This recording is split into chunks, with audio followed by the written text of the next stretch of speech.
Welcome to Hastings High School for section playoff basketball. I'm Mike Peden here all by myself, talking to myself. It's the 4-4A semifinals. We were here a year ago.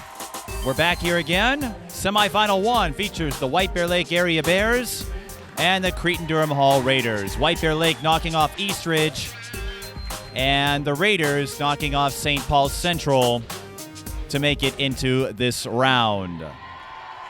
The starters are being introduced. Cretin-Derham Hall, the 2 seed, White Bear Lake, the 3. These two teams split the regular season series. For Cretin-Derham Hall, as usual, their success will hinge on Franny Hottinger and her support system. White Bear Lake trying to rebuild the ranks. They were the cream of the crop in Section 4-4A for a considerable amount of time. As we continue with the introductions. Yeah, Hottinger, the second highest scorer in the state this season.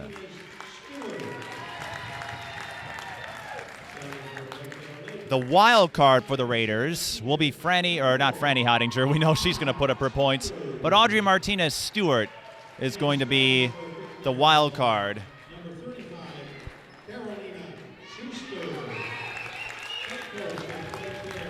When she steps up, good things can happen for the Raiders. If she doesn't, they can run into some trouble.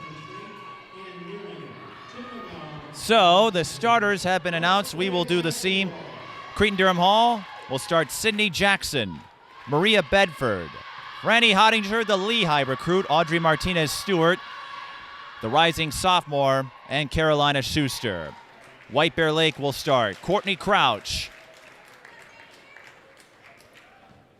Victoria Adebisi, Ella Janicki, Brianna Corey, and Anna Sanders.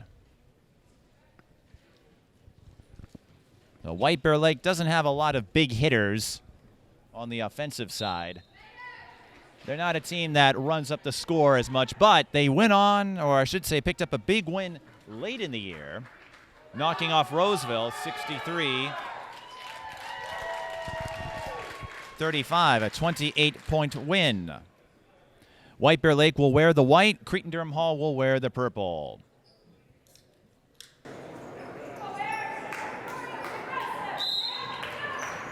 And we are underway. The tip is won by the Raiders.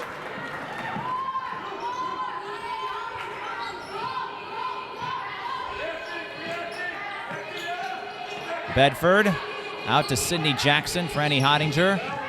Stutter steps, pulls up. Jumper does not drop. Scramble for the ball is going to be a jump ball. White Bear Lake with the arrow. As we noted, these two split the season series. White Bear Lake won the first one 62-53. Cretin-Derham Hall won the second meeting 67-47.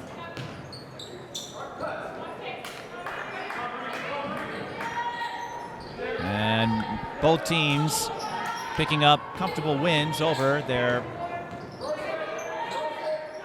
quarterfinal opponents.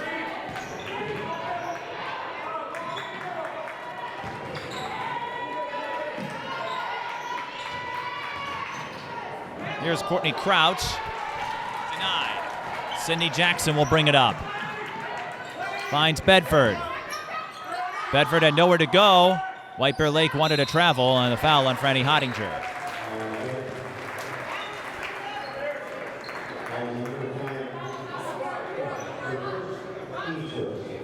Foul will go against Courtney Crouch, her first personal.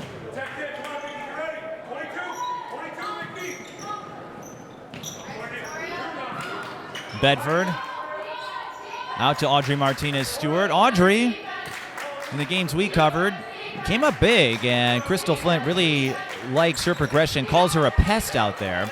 And here's Franny Hottinger scooping in the layup. What figures to be the first of many points for Franny Hottinger tonight. And she gets us started.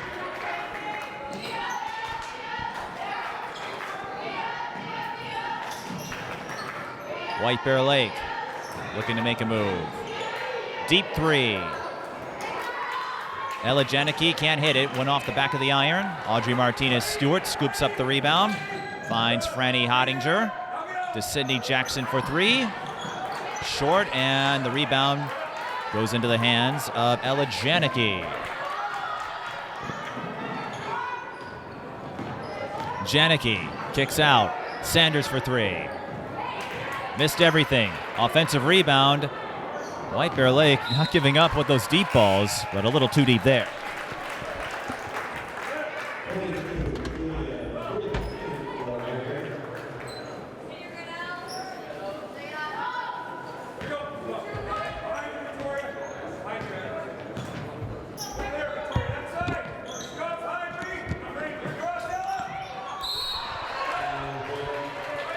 Foul on the floor. So let's take a look at this series. As we said, the first meeting, a big win for the Bears. 62-53.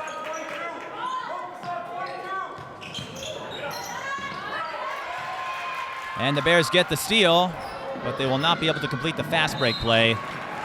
The leak out pass to Ella Janicki a little too strong. In that first meeting, Franny Hottinger scored 29 points. The rest of the Raiders scored 24. Whereas White Bear Lake got production out of Courtney Crouch, Ella Janicki, and Anna Sanders, 19, 13, and 13 respectively.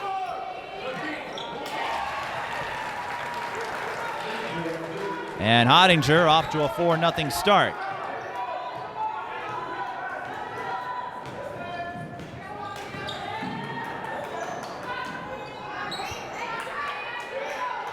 Bears continuing to struggle here in the early going. Hottinger, the kick out, Jackson for three. And Jackson was fouled.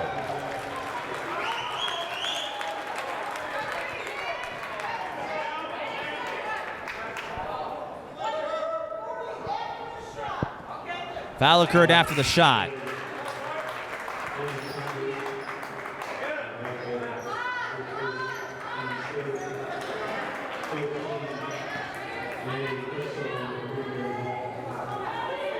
In the second meeting, Cretin-Derham Hall won that one convincingly, 67-47.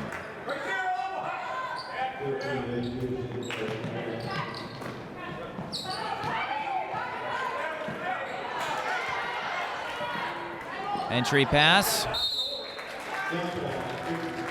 Jump ball, Cretin with the arrow. Courtney Crouch stepped up again in that second meeting with 16 points. And Franny Hottinger once again scored 29, but got a little more help. No one else had more than 7. But Franny Hottinger, as I've said many times, is hot, hot, hot. White Bear Lake looking for the leak out, and they finally get on the board. Courtney Crouch scores for the Bears.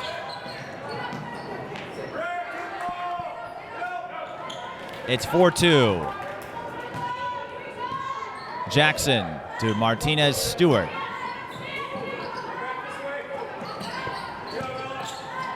And in for the Raiders, number 13, Maddie Quicksell.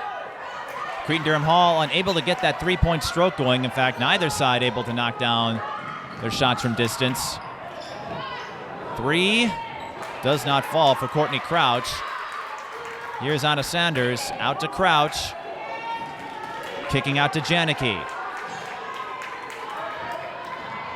Crouch drives and draws a foul on Schuster. She'll shoot 2.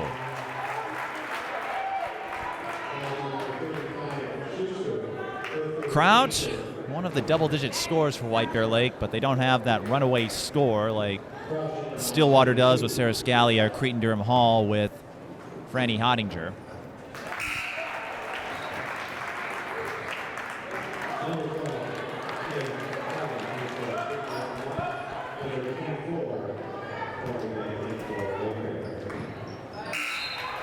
Crouch completes both free throws. The 5'9" senior. White Bear Lake knocked out in the first round last year in the 4-4A bracket, losing on a buzzer beater to Tartan. Cretin-Derham Hall, defending section champions, although that was with a much different team and a much different coach as well. Joe Lynch was the head coach a year ago, and a much different team, as we noted, with folks like Haley Moore, Autumn Mendez, Lizzie Ettinger.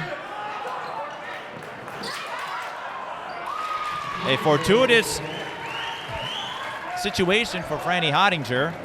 That puts her up to 6.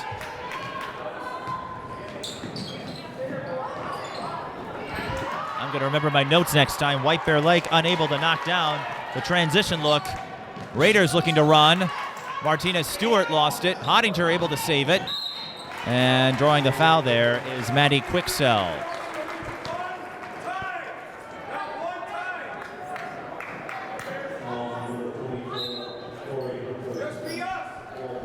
Massive substitutions coming in for the Bears. Adebisi, Julia Julik, and Lauren Eckerly, the 5'8 freshman.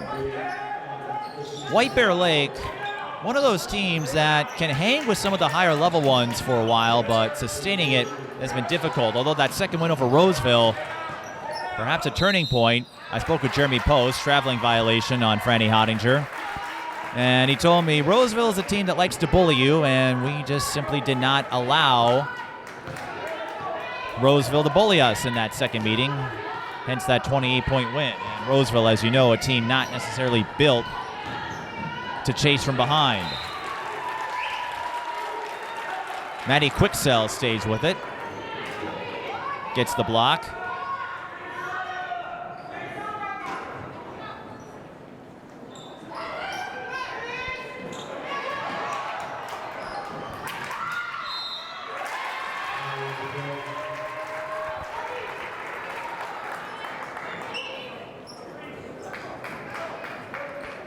Free throws coming for Brianna Corey.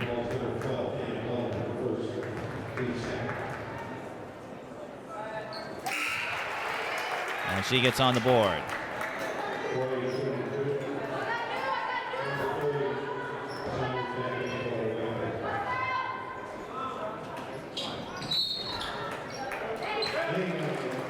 Lane violation.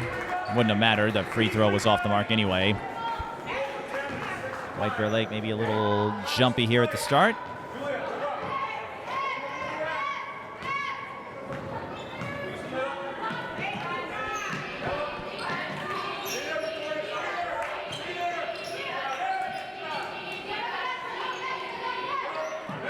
Outside of Stillwater, it was a rough seas in Section 4-4A. A couple of teams at 500 with Cretin-Derham Hall and White Bear Lake, but a lot of transition. White Bear Lake will pick up possession on the jump ball. They hold the arrow.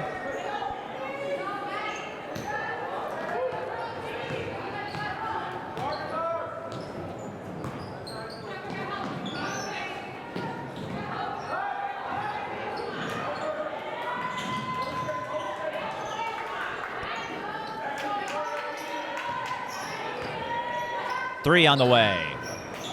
Rattles out.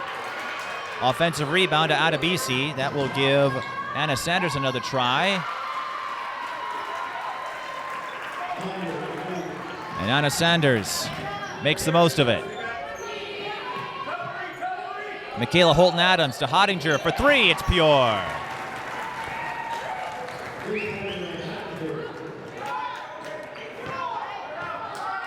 Hottinger. They ruled it a 2. I thought it was a 3. 8-7's on the board. There we go. 9-7 is our score now. And Franny Hottinger has all 9 of Cretin-Derham Hall's points.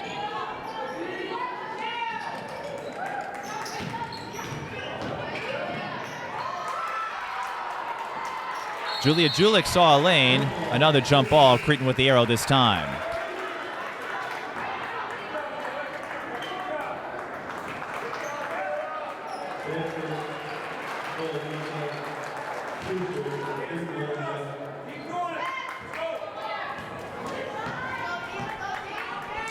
Michaela Holton-Adams on the left wing. Here's Nicole Metzel. No Page goalie yet for the Raiders.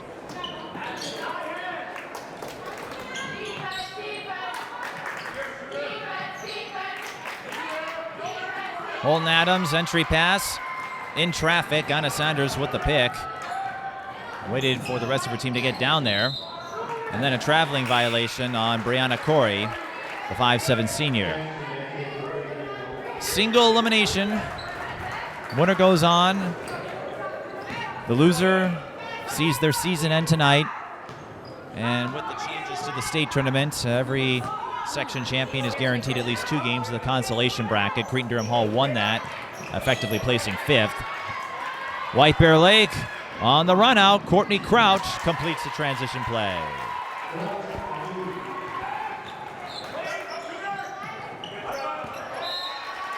Cretin-Derham Hall throws it away. 9:55 left in the first half. 9-9 our score. Crystal Flint signaling for a timeout, and she will get it. Crystal Flint in her first season as Cretin-Derham Hall head coach. Jeremy Post, the longtime figurehead at White Bear Lake. He was there when the Bears finished with the silver medal back in 2011. 2010, I should say, the year Lakeville North won, giving Rachel Banham and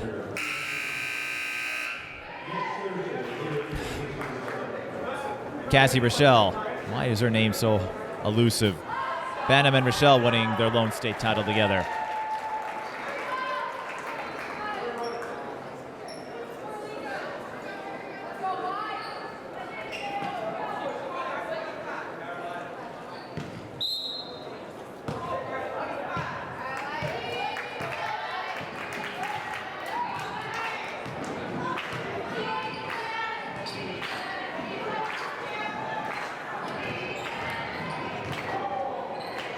Nice give and go.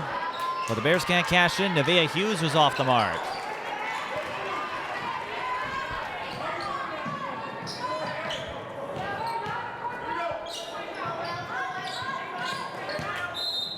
Foul on Hughes.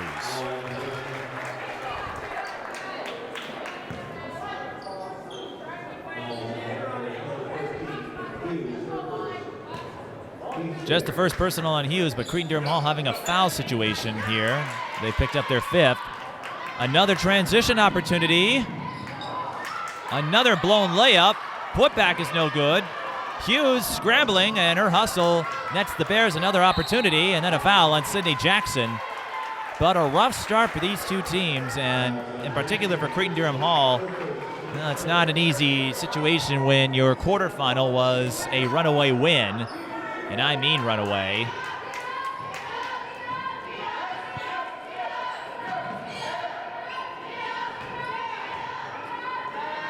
White Bear Lake launches the 3.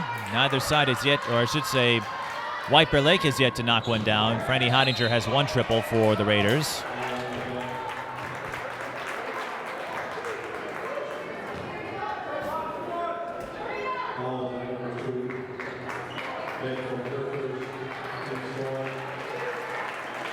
Bedford hit with her first personal foul. And we remain stuck at 9. 3 ball. Crouch can't get that stroke to go in her favor, and it's been a little while since White Bear Lake reached this far in a section bracket.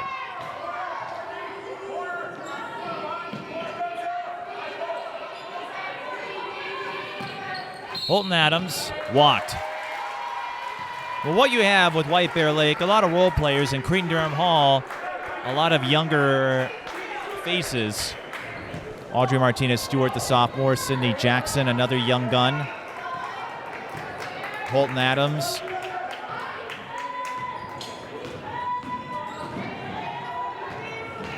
Just a lot of younger pieces to build on. A bit of a bump, nothing called. But maintaining her dribble was Ella Janicki, and White Bear Lake will hang on to it. If you're Stillwater, I have to imagine they'll be pulling for White Bear Lake, considering Stillwater's runaway wins over the Bears. Cretin-Derham Hall has given them some trouble.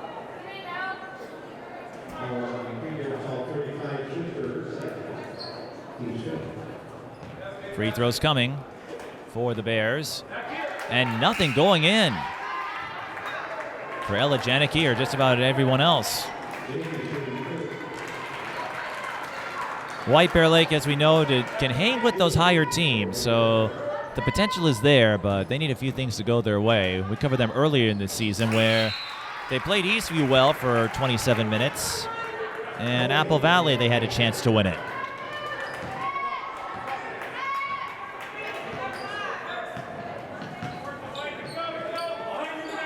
So White Bear Lake takes the lead 10-9, and whoever can knock down some shots might have the advantage here. Now with sections, they're stingy about this. You can't warm up until 20 minutes in, but you go from playing at home to neutral territory, and it can take a little while to get used to. But not if you're Franny Hottinger.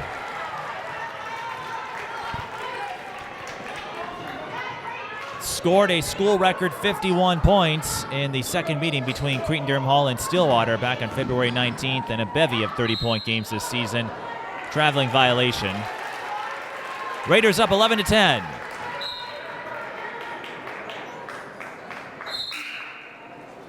And White Bear Lake rotating frequently.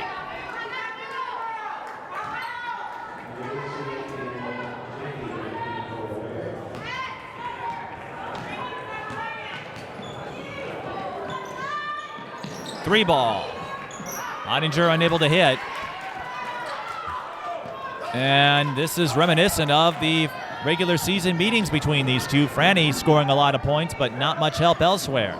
And that could keep White Bear Lake in this, especially if threes start to fall, but that has not happened for the Bears. Audrey Martinez-Stewart likes to drive, and that will be a charge. You saw that coming. Raiders fans not happy, but you saw that coming. Martinez-Stewart committed to the drive. White Bear Lake cognizant of that. Tough break for Martinez-Stewart. No layup, and we know she can drive. Likes to use the glass to score, but she can knock down some threes as well.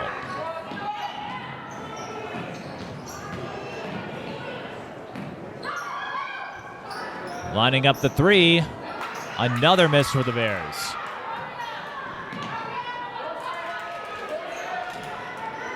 White Bear Lake. Another miss.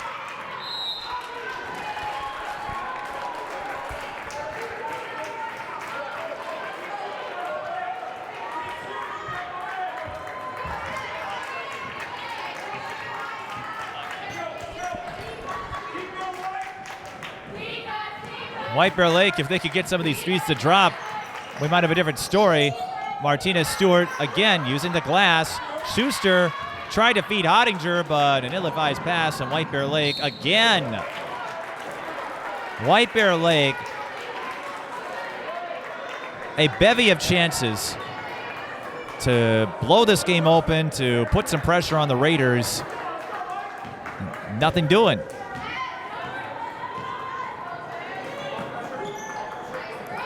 Anna Cullen on the floor for the Raiders, number 12. Entry pass into traffic again. Like we said, this is a completely different Cretin-Derham Hall team from the one we saw a year ago. The one that did go on to state. White Bear Lake calling the timeout to avoid a jam. A 30-second timeout.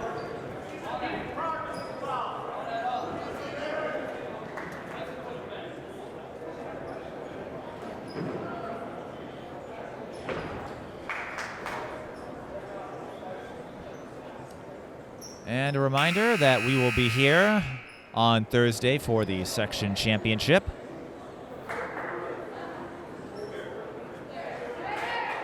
Who will advance? We don't know yet. I have a pretty good feeling, but I don't like to make proclamations like that. But Crystal Flint moving to Cretin-Derham Hall. Took her son with, having a fantastic freshman season on the boys team, leading the state in assists. And Crystal also took one of her assistants at North with as well in Tisa Mitchell.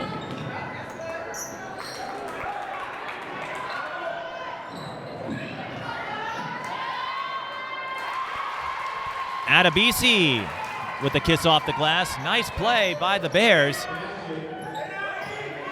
to make the pass back out. And what we're seeing here as Hottinger is fouled with these once superstar teams, whether it's Cretin-Derham Hall this year, Destiny Oberg at Bloomington Kennedy, there's a significant cutoff between the top tier talent and the rest of the pack. And that can make things difficult sometimes. But Franny Hottinger doing what she can. Someone else is going to have to step up for the Raiders. You know that much.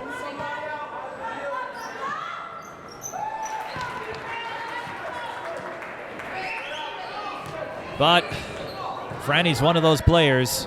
I'm surprised in a sense that she's going to Lehigh with the senior season she's had. But she'll have a chance to make a name for herself at the mid-major school in Pennsylvania.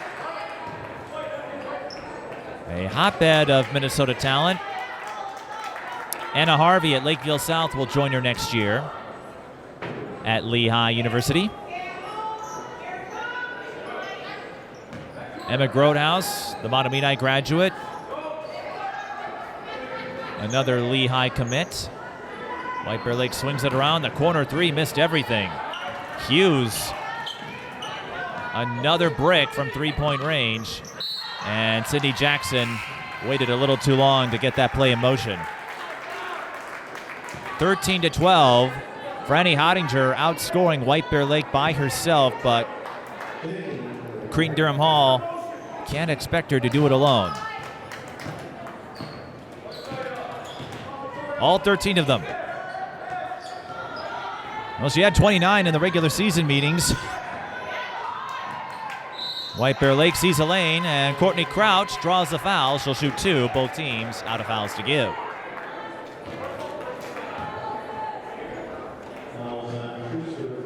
I don't think Courtney Crouch has any 50-point games to her credit, but a consistent score for the Bears this year.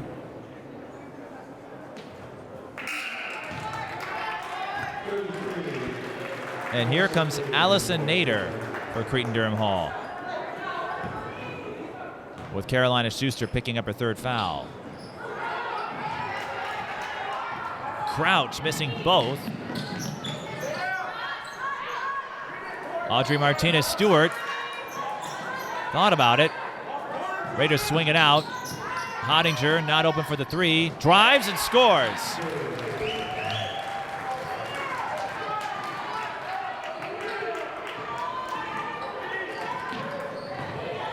And with that, Franny Hottinger leads White Bear Lake 15-12. Again, if White Bear Lake can knock down a three or two, that might change the narrative. It would certainly put the flow back on White Bear Lake's side. But coughing it up on the dribble drive is not going to help matters. Anna Sanders with the turnover. Jackson to Maria Bedford, and you wonder with those early misses if that's getting into the psyche of Cretin-Derham Hall a little bit. Everyone else seems reluctant to make a move. They keep feeding Hottinger, and you know she'll go after it, but she can't do it alone, as I've said before. And you can't let what happens in a game get to you, and I'm not surprised, you know, that there's some difference to a D1 talent. But next year, folks like Martinez-Stewart, they're going to be the ones that have to take the initiative.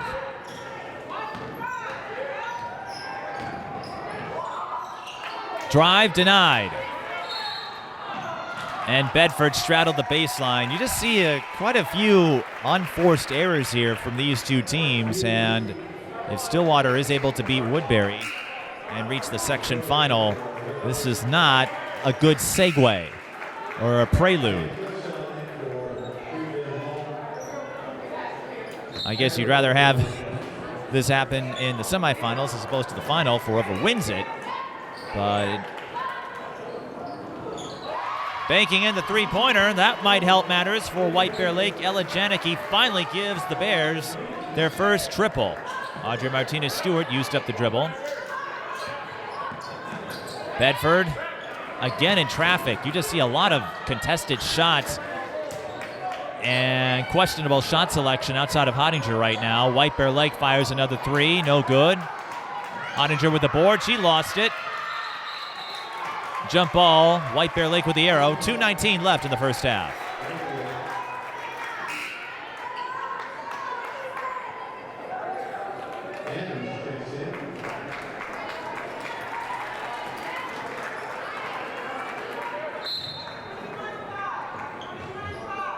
(15-15).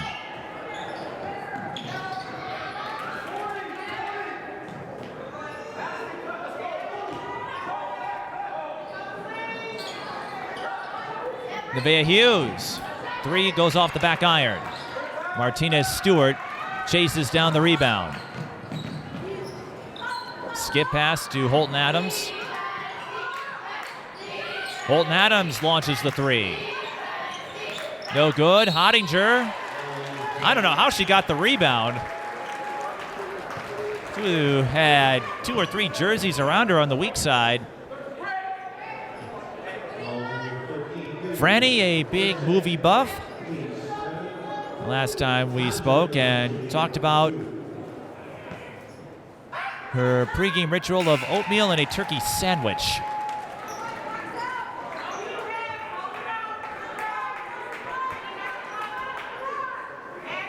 And Franny, not afraid to laugh at herself. In fact, she told me to keep firing off as many puns involving her name as I possibly can. She enjoys it. I wonder if a certain Buster Poindexter song is her ringtone. Hottinger completes both free throws. She's 4 for 4. And this may be the easiest scorekeeping I've ever had to do, with Franny Hottinger at 17 points.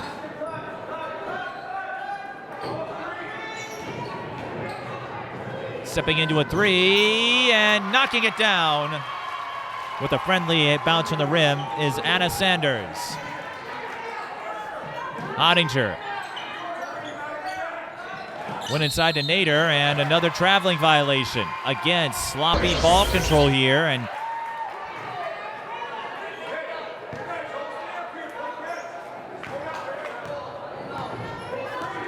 neither team can afford to have that happen if they want to play the upset card and get out of this section. This section quite different from a year ago, where you had some legitimate contenders with Cretin-Derham Hall, Stillwater, and Woodbury. This year it's been a one-team bandwagon. Lauren Eckerly, White Bear Lake feeling it from three-point range, and this is where, as I discussed earlier, the problems with Cretin-Derham Hall not getting production outside of Hottinger comes into play. Hottinger stepped on the line. The rest of Cretin-Derham Hall just forcing it. A lot of ill-advised looks. Not a lot of clean shots, anything. That's going to have to get polished if Cretin-Derham Hall wants to move on. But as we said, these two teams split. This was a potential obstacle here for the Raiders. And then a foul on Cretin-Derham Hall.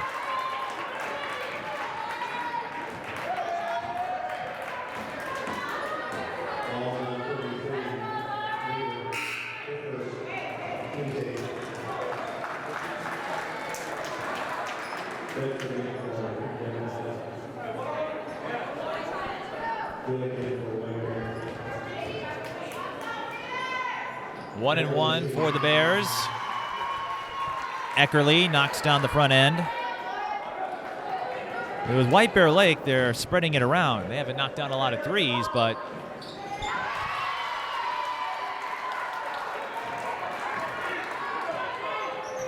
they got a few to go in late, and that's how they worked their way up to a 6-point margin. Hottinger, offensive foul.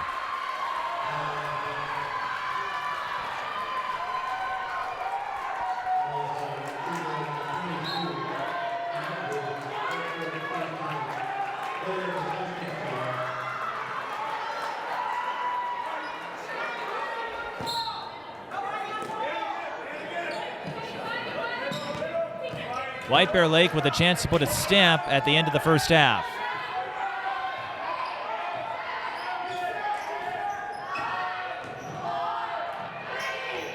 If they can get a shot off, and they will not. But White Bear Lake spreading it around, got a few threes to drop. Cretin-Derham Hall, everything going through Franny Hottinger, and it's tough for one player to beat a team of 5, and that's how the Bears have reached a 6-point lead at the break. 23-17 is our score. We'll come back for the second half of our first 4-4A semifinal. You're watching high school girls basketball here at Hastings High School. The Bears lead the Raiders 23-17.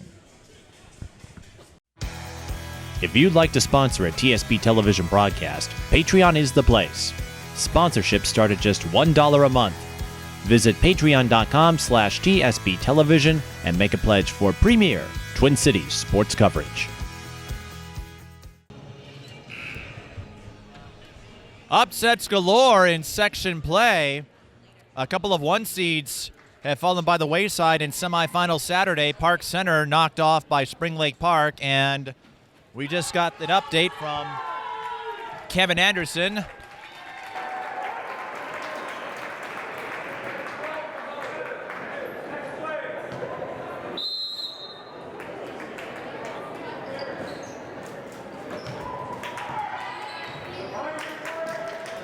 And we could be witnessing an upset here if no one else can get going for the Raiders. Franny Hottinger with 17 points, but White Bear Lake has 23 because they're spreading it around, and that lead grows to 8.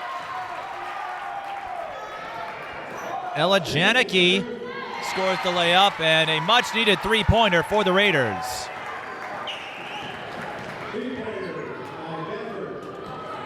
Maria Bedford. Raiders looking to get the steal, and they do, and they'll draw the foul in the process.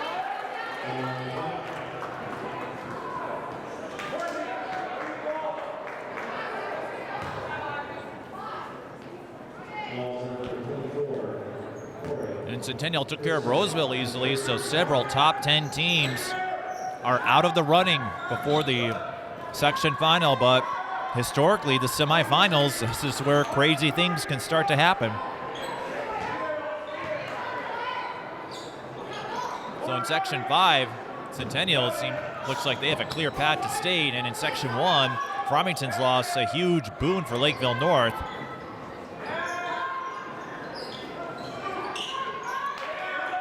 Hottinger looking to skip it over to Bedford and ends up turning it over.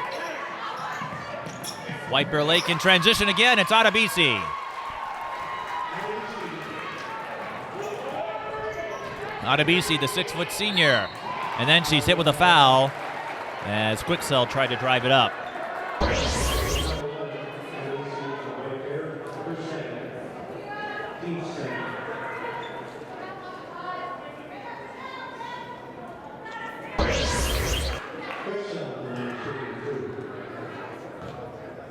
Quicksell has yet to score, but you could say that about everyone else on the Raiders outside of Hottinger.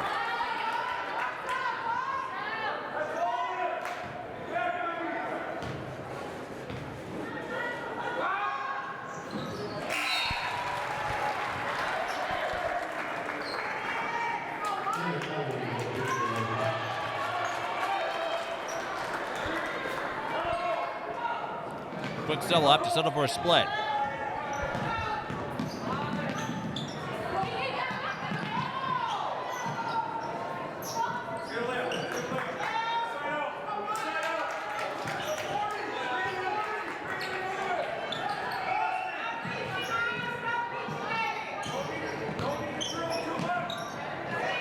Crouch in trouble, and then she's fouled.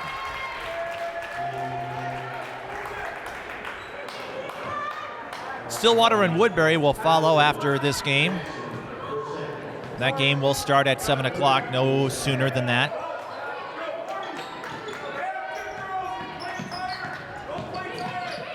Crouch draws a foul and will shoot 2.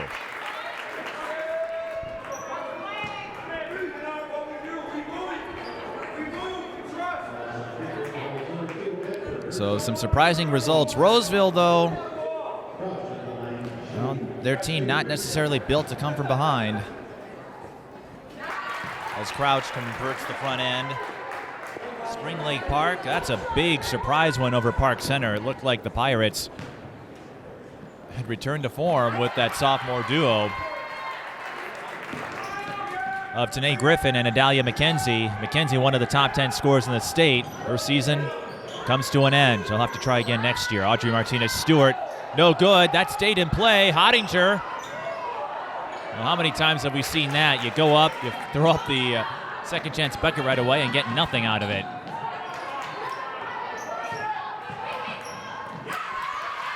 Nice cut by White Bear Lake. Adebisi, the beneficiary. White Bear Lake, that win over Roseville could be a spark for this team. And Cretin-Derham Hall will call a timeout. They trail by 10, and they just don't look composed at all.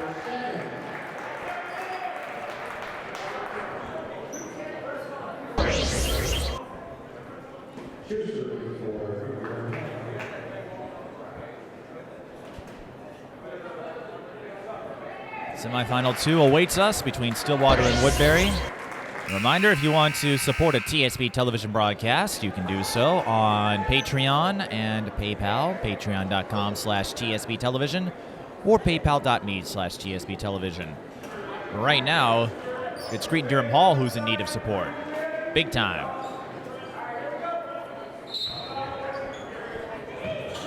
Martinez-Stewart goes inside to Schuster, and she's fouled. Schuster scored a 32 on her ACT.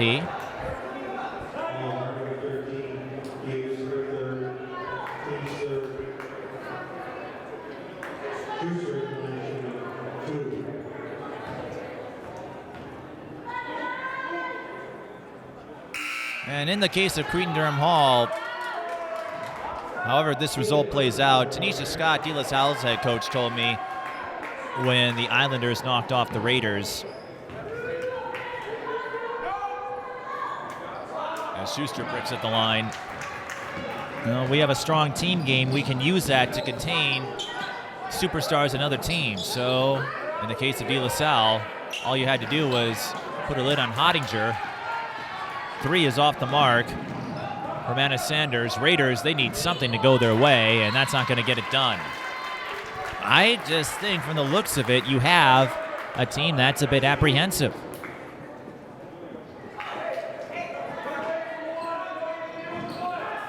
And Franny not on the floor right now, which may only complicate things. But you can't necessarily leave Franny on the floor for all 36 minutes either.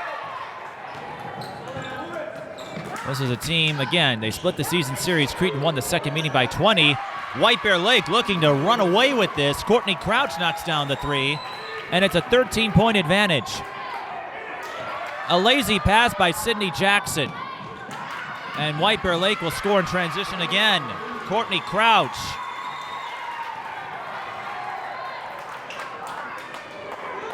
Not lighting up the scoreboard, but she has 13. And now Cretin-Derham Hall can't get anything going. Anna Colin with the miss.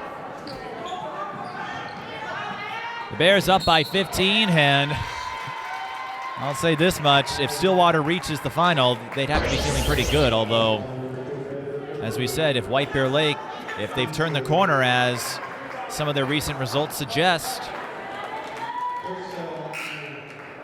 who knows?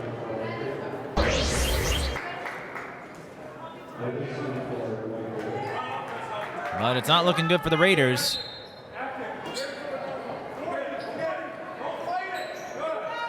And sometimes it comes down to matchups.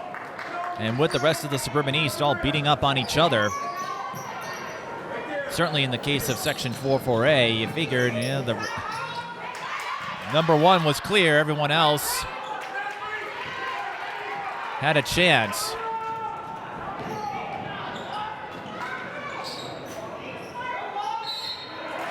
Adebisi will be called for the foul. The question for Crystal Flint, how long do you keep Franny Hottinger on the bench? Adebisi picks up her third.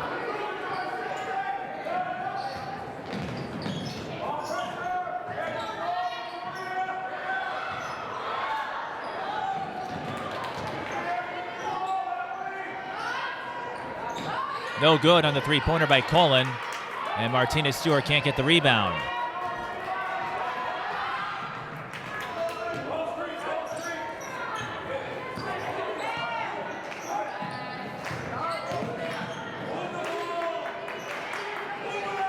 White Bear Lake with a chance to run away with this. They're up by 15, and once those threes started to fall, that changed the outcome, the course of this game. And White Bear Lake, they don't necessarily push the pace. So this is playing right into their hands as they can eat up time. But then they throw it away. Sometimes when you play those deliberate possessions, the risk you run is making a mistake by waiting as long as you do.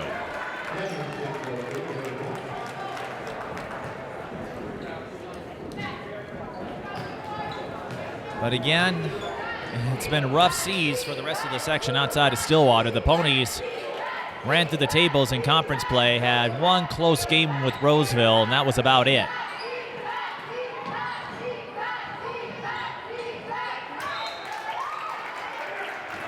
Cretin-Derham Hall basketball.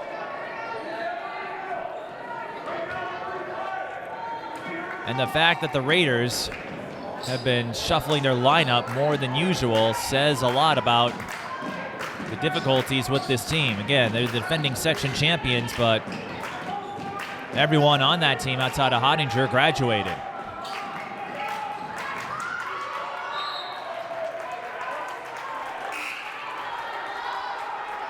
Hottinger's still on the bench, 12:06 to go, and I don't think you can keep her on the bench for long. I don't see anyone else. No, they're not going to wait any longer.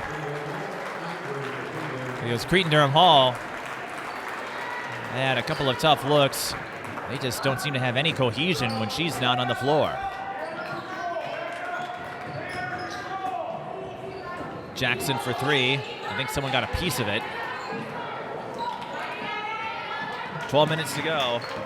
If the Raiders have anything left, they're going to need to find it soon.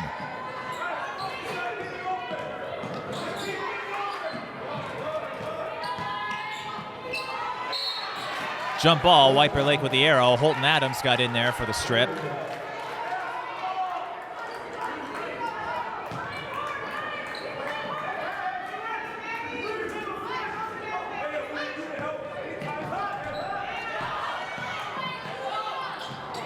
White Bear Lake looking to go back door. Tough shot, does not drop. But there for the offensive rebound was Julia Julik. Another three, it's off the mark. White Bear Lake getting in position for the O-boards. Another fine box out here, and again, it goes back to instinct. You just see a noticeable difference between Hottinger and everybody else.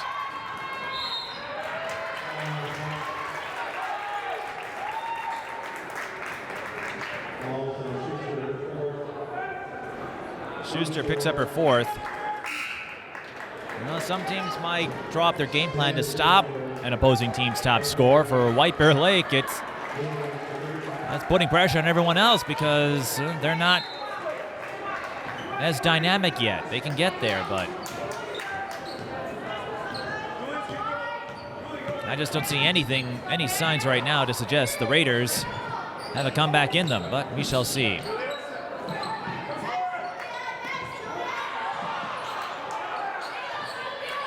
Loose ball, no one from the Raiders picked up on it. Again, Sydney Jackson finally picks it up.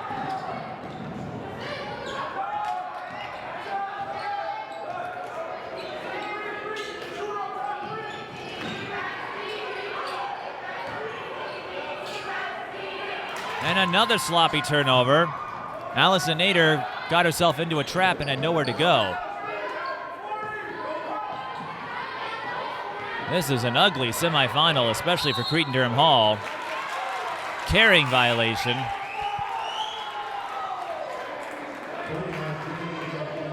Well, Crystal Flynn knew this wasn't going to be easy, much like her seasons at Minneapolis North. Had some good years, but didn't quite have enough pieces in the puzzle to get over the perennials, whether they were in Class A or AA. And again, at Cretin-Derham Hall, inherited a team with Franny Hottinger, but not much else when you look at the scoring distribution. And with the quarterfinal round being a win over St. Paul Central in runaway fashion, you know, when you get those 1-8s and 2-7s, it doesn't do anyone any good.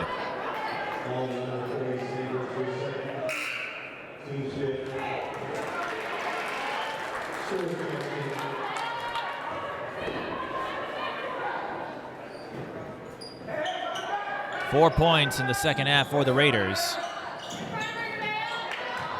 Jackson blocked, and Hottinger stepped on the baseline.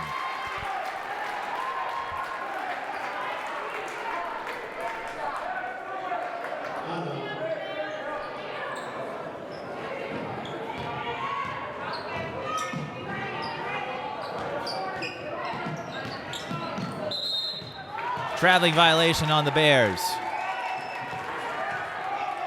And Stillwater, I have to imagine they would say all the right things about, you know, got to play the games, but you have to imagine they'd be feeling pretty good. Of course, you can let that get to your head, too. Finally, a baseline J goes down. It's Allison Nader. But time is the enemy in the case of Cretin-Derham Hall. They trail by 13. They're going to need a lot to go their way. And that could help. White Bear Lake coughs it up.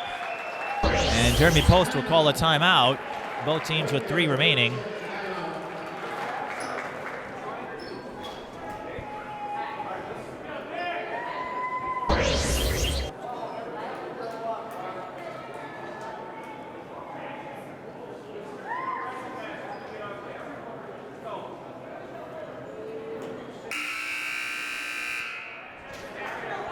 So while we've been going on about Cretin-Derham Hall and their lopsided scoring distribution, Courtney Crouch leading the Bears, 13 points. Whether or not they would have anything for Stillwater would be determined if Stillwater does get out of the semifinal.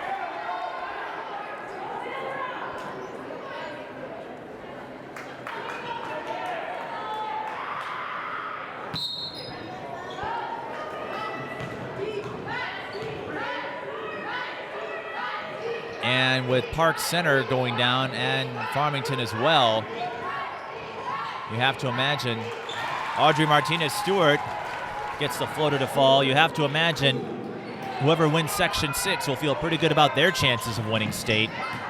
And if Stillwater gets out of Section 4, that could help them as well. 3 on the way. That could have been big for the Bears. Raiders have scored on the last 2 possessions. Can they pick up the efficiency? Hottinger swarmed and is able to force the jump. Cretin with the arrow. Hottinger has yet to score in the second half.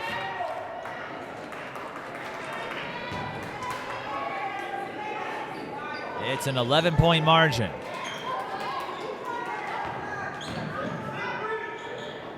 Martinez-Stewart missed the drive.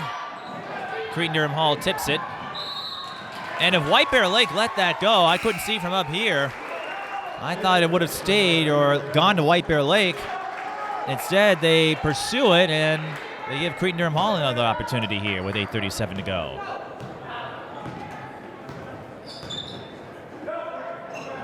Holton Adams faked the 3 and threw it right into traffic again. Loose ball picked up by Holton Adams, but she's trapped in the corner. Has to bounce it off a White Bear Lake player to keep possession.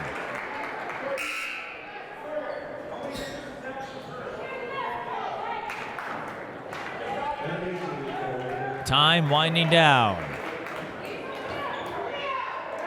8:24 to go, 11-point margin.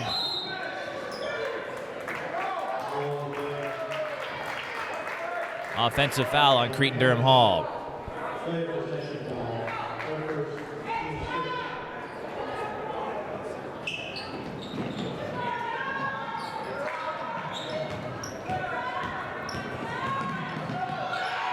Raiders wanted to push off, but we play on.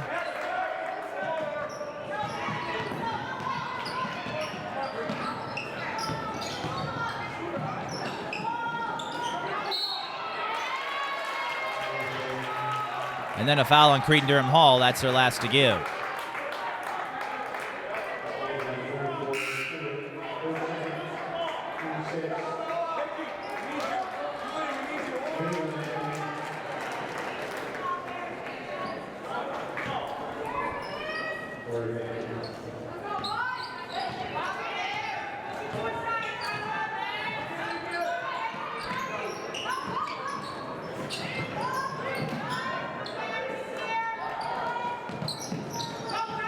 Three. Off the mark. Again, another offensive rebound. And then a foul from behind. And again, Hottinger on the bench.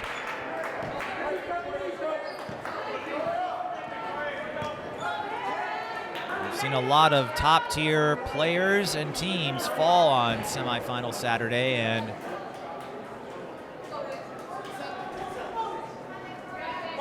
even though this section seemed like a given from the start, you got to play the games.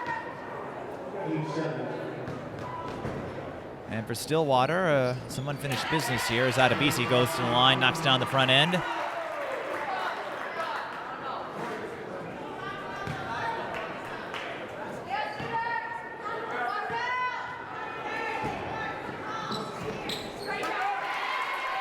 Knocks them both down. She's up to 8. You don't necessarily have to run up the score. You just have to get more than your opponents. And with everyone else on the Raiders having a hard time creating opportunities. Although Maria Bedford looking to change that, gets the second 3 to fall. And Crystal Flynn trying to preserve Hottinger's energy, but 10-point deficit.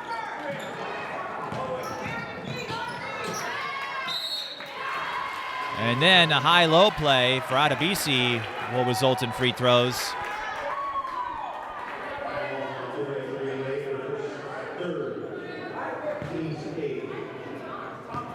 Paige goalie also out, more of a role player, but a D1 soccer commit. Adebisi missing the front end.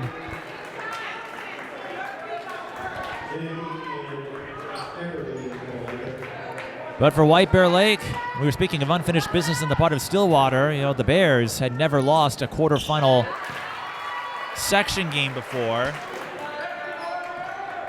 And to get back to the final, even if it is with a bunch of role players, that would be wondrous for them. Martinez Stewart missed everything. Fight for the ball. Jump ball, White Bear Lake with the arrow. And once again, the question becomes, how long do you keep Hottinger on the bench? She'll sub in at the next dead ball. I don't think you can keep her out for much longer. 17 points in the first half, nothing in the second half. But again, time a factor here.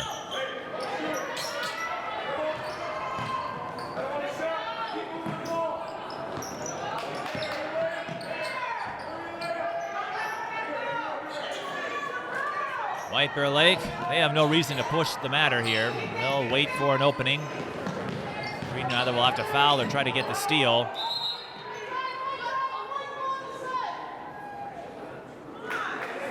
And we're going to have an injury timeout.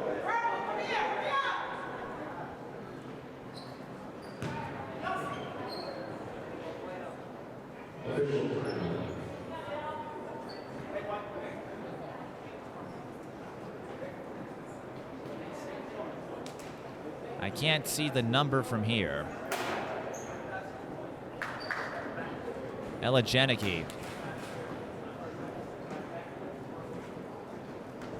Ella Janicki, the 5'7" junior, is the one who is slow to get up.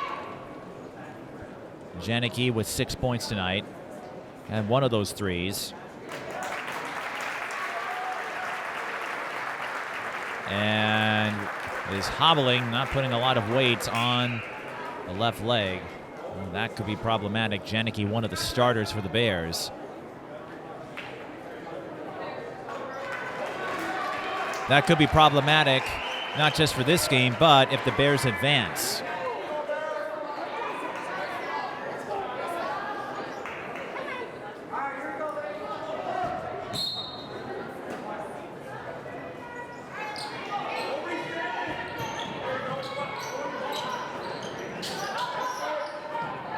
Back to action.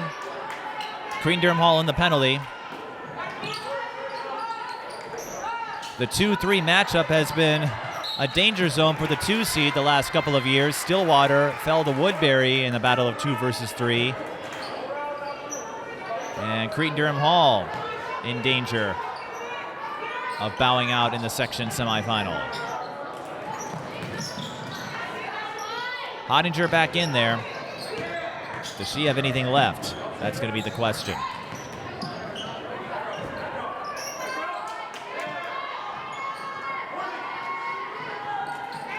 And all White Bear Lake has to do is play keep away. They're up by 11, don't need to do anything more. And they're just staying on top. As we said before, though, sometimes you can take so long you end up making a mistake, and Holton Adams leaves the layup short.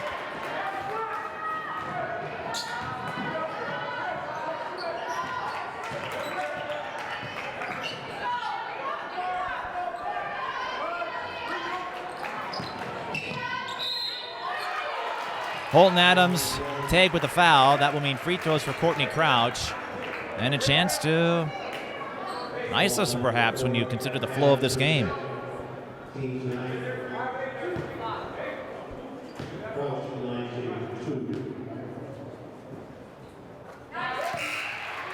Courtney Crouch, the 5'9" senior, knocks in the front end.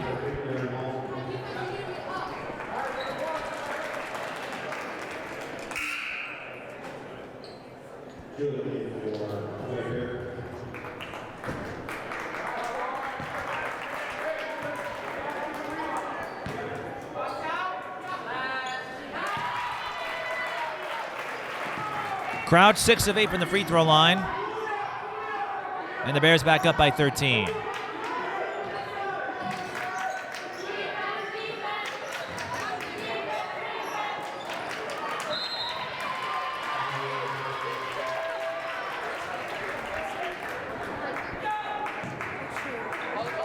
Bedford missed the shot, got hit with a foul. Double bonus the rest of the way for the Bears, and it's looking like White Bear Lake will move on as the 3.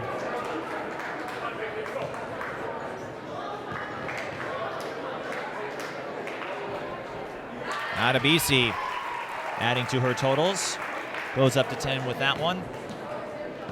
And it wasn't necessarily the most impressive outing from White Bear Lake if they do hang on for the win, but it's just a matter of the Raiders struggling to do anything.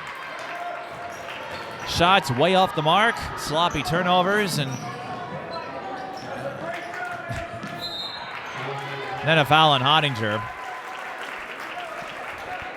You know, Franny will continue her college career at Lehigh and have plenty of chances to set some more scoring records.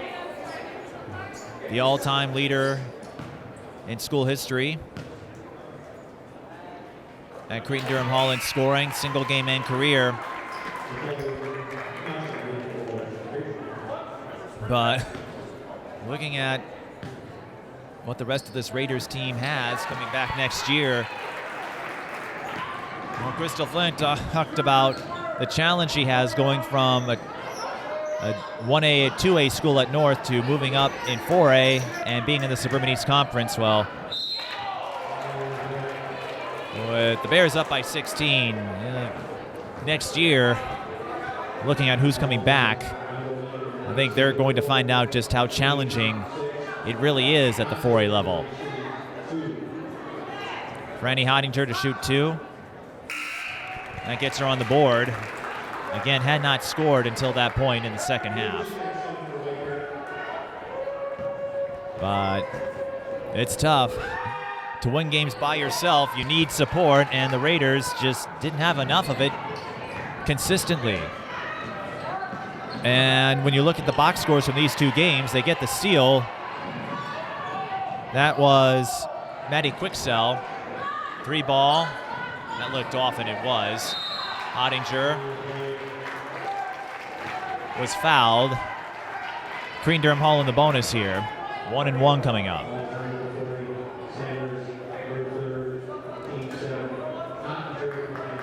Woodbury last year, similar makeup, but they had a couple of pieces in Rachel Hakes and Solo Amusain and a few other role players who could step up. Carly West comes to mind.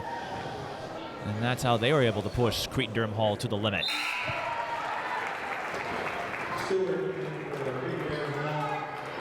So Ottinger makes both free throws. Not ready to see her career come to an end yet, but a lot would have to happen. A traveling violation on the Bears. Again, a lot would have to happen. Still a 12-point margin with 4 minutes to play. The lack of a shot clock, the math just isn't in Cretin-Derham Hall's favor. But we've seen some crazy things. I saw a crazy thing happen. Well, sometimes crazy things happen, other times they don't. I saw a 21-point comeback from St. Paul Central in the Twin Cities Boys Championship. I just don't know if the Raiders have that same makeup, the same caliber for a similar effort.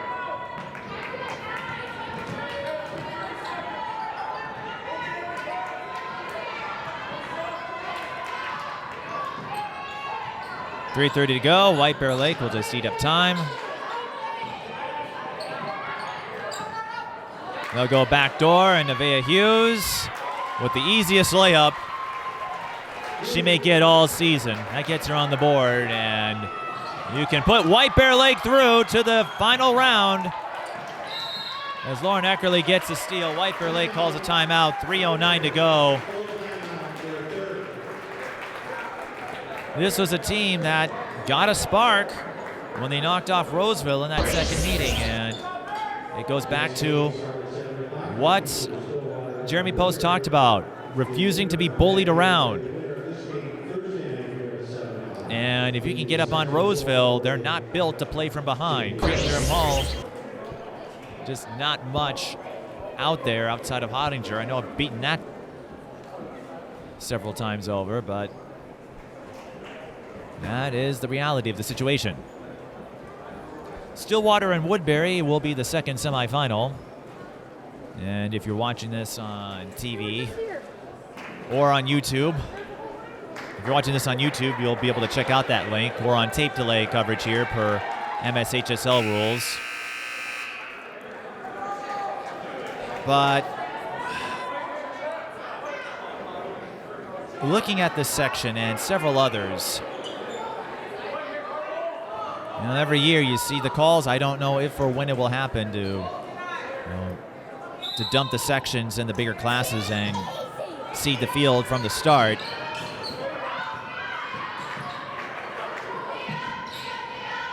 Because you have several lackluster section finals here with a couple 1 seeds going out.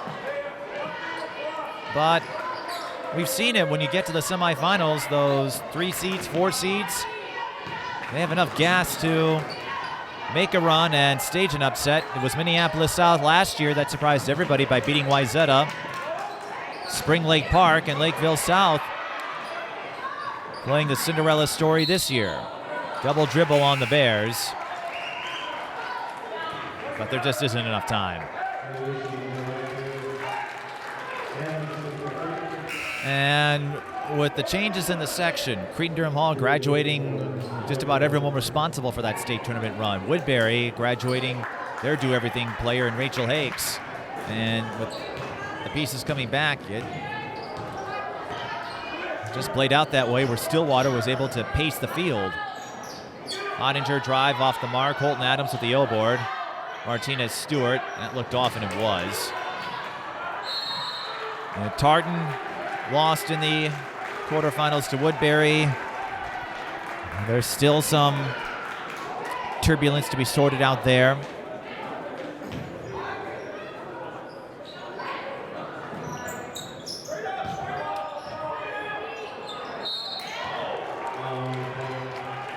Hottinger will shoot too, but I just don't think there's enough time. And looking at the box score, it was like this in both games. It will play the same way in the third game.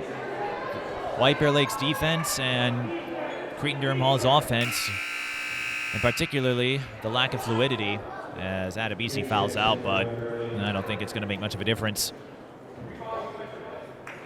Franny Hottinger, another 20-point game for her, but just has no help.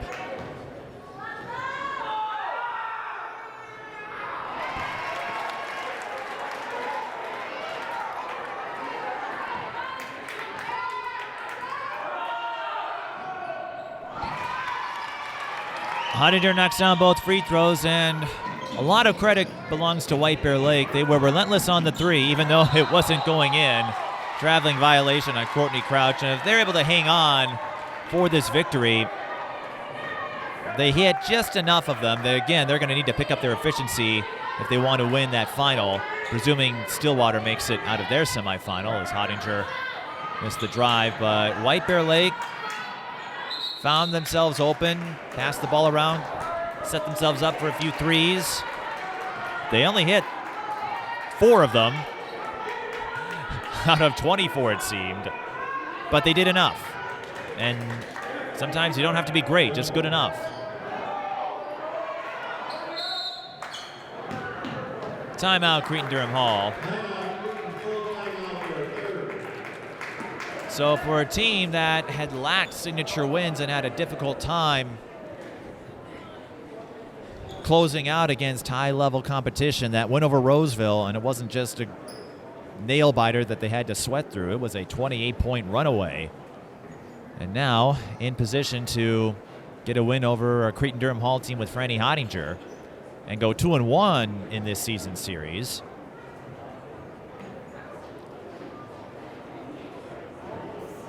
You know, there's no standout talent, no D1 prospects for White Bear Lake that jump out at you compared to Sarah Scalia or Franny Hottinger in the conference.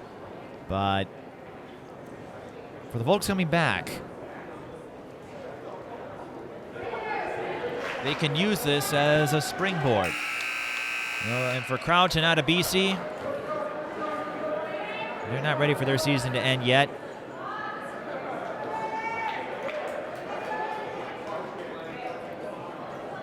But for the rest of these White Bear Lake Bears, when they do return next year, they've got a couple of freshmen, Hughes and Eckerly.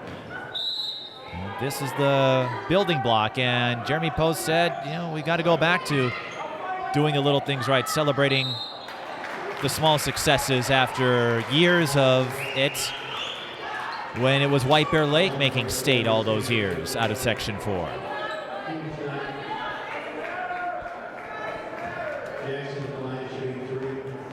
Jackson is fouled. She'll shoot 3. And that gets her on the board. The Raiders, they're going to be the big question mark. Because without the floor leader in Hottinger next year, who's going to take over that role? You have a lot of crossover athletes, but again, no dynamic playmakers like you had over the last few years with the team that got to state last year and even with Franny Hottinger this year. Cretin-Derham Hall, they win the scrum for the ball. They've got to get a shot. They've got to score though, and they got to do it quickly. White Bear Lake, they're not going to let Hottinger open. And the Raiders unable to penetrate. You hear the Raiders fans yelling, shoot it, but they don't have any openings until Sydney Jackson fired the 3 and got nothing. Hottinger will shoot 2. That does stop the clock with 1:29 to go. But again, a lot would have to happen here.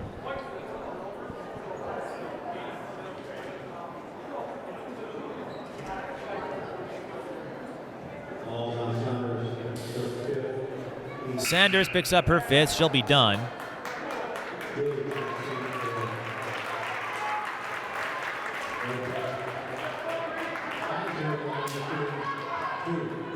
Sanders not happy with herself, but you got to shake it off here.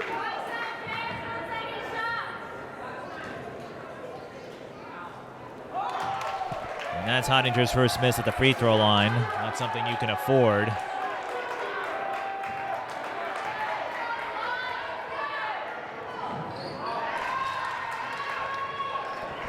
It's strange how much the sport can change in a year. Hottinger fouling, and that's what they have to do. 9-point margin. You know, last year was Cretin-Derham Hall ending a section championship drought of over a decade. And this year, they'll be watching the section final from home, barring something weird. Nevaeh Hughes at the line.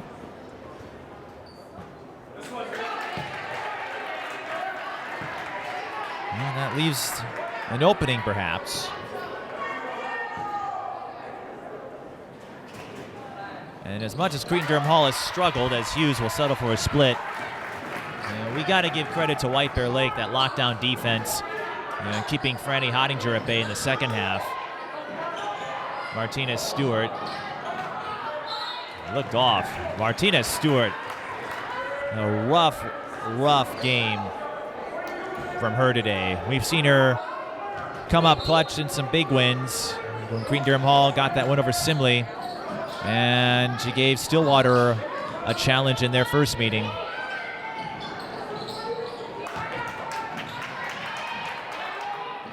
Minute to go. White Bear Lake calls a timeout. Cretin-Derham Hall thought otherwise, but 1:02 to go, 47-37. A reminder that we will have the second semifinal between Stillwater and Woodbury. If you're watching this on YouTube, just follow the link. But White Bear Lake, they're going to move on.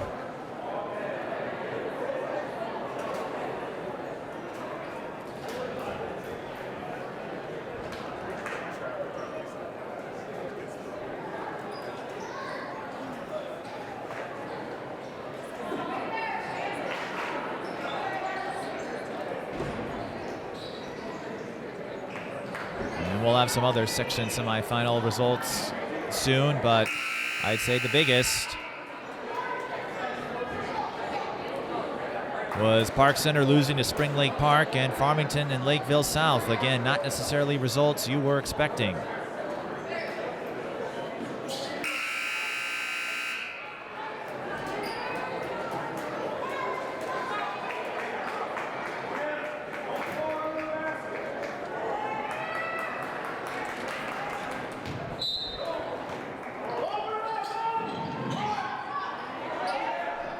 Hottinger intercepts the inbound, and she'll draw the foul.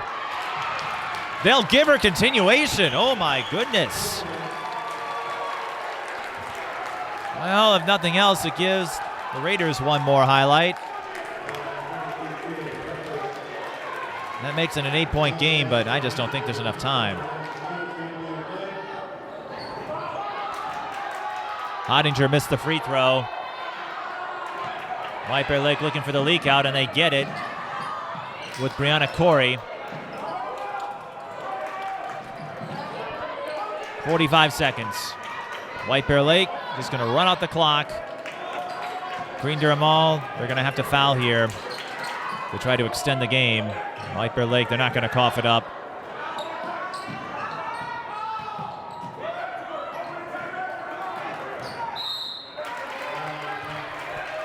Now they foul, but they took up too much time.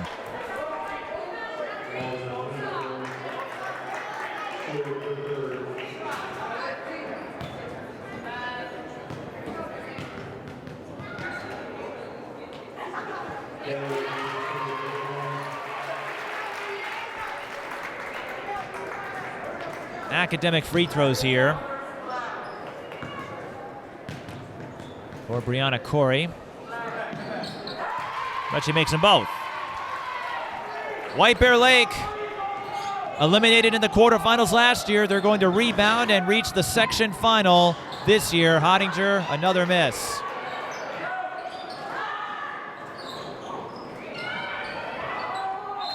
$11.4.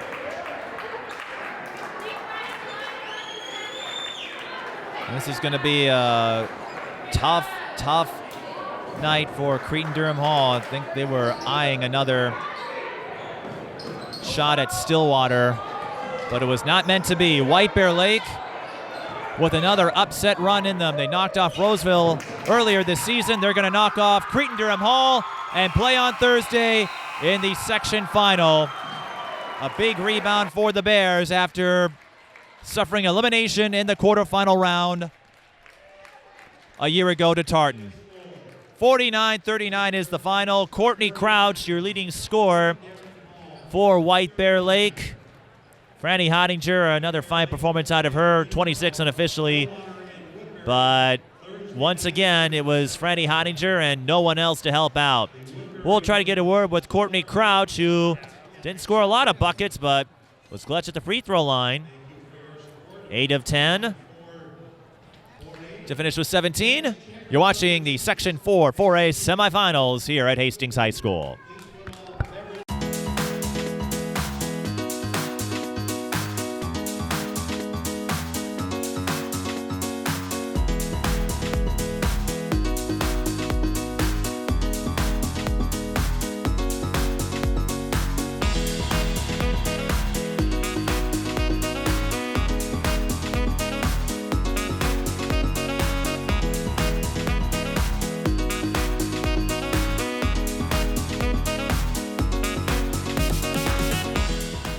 And we're joined by Courtney Crouch. Courtney, 17 points and a small upset of sorts. You had split the season series with Cretin-Derham Hall, but to contain everyone else outside of Hottinger, how big a deal was that defensively? It's a huge deal. Our whole focus this year has been rebounding, and once we started rebounding, we've been beating the last couple teams we played by 30 points, and it's just been leading into our offense, and I don't know, it was huge. Rebounding was our main focus, and that's what we did, and that's what we got the win. You guys were coming on strong toward the end of the season, that big win over Roseville, 28-point win. Was that a turning point for this team?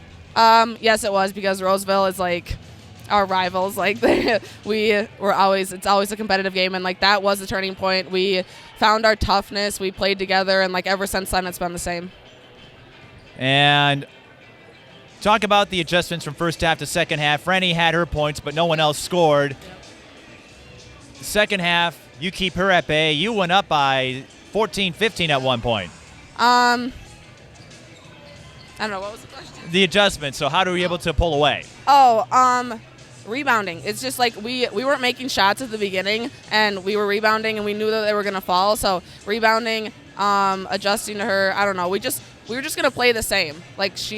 Once our shots started falling, we started getting momentum, which led into our defense, and then I don't know. We just took it away from there. And offensively, you were working on that three-point shot. It wasn't falling early. You got a few, not a lot. It's certainly not going to be the most efficient night, but you got a few to drop. That made a difference as well. How relentless were you to get that perimeter stroke to go in your favor? We needed it to go in just to pull away. We're usually a really good three-point shooting team. Ever since the Roseville game, we've been shooting really well. We knew once it went in, they're all going to start going in. So I don't know. We just needed to get that shot. And for you, you never know what can happen from one year to the next. Last year, you were eliminated in the quarterfinals, which had never happened before. No. You've rebounded. You're going to be back in the section final, which hasn't happened in some time. What does that mean for this team? It's huge for this team. Everyone thought we had no chance. And I know they probably still don't think we have a chance against Stillwater, but they don't know. You're calling it already. They don't. Stillwater probably thinks they have it in the bag, but I'm serious. I'm saying you're calling this next game is what I'm saying. You have this next one in the bag already. Oh, yeah. I mean, I'm not calling it for us, but So Stillwater Woodbury, Courtney's already making a prediction. Oh, yeah, that Stillwater's going to win. Yeah, I spoke too soon. No. Remember that if Woodbury wins this game. I'm teasing. Go ahead. I don't even know what I was saying anymore.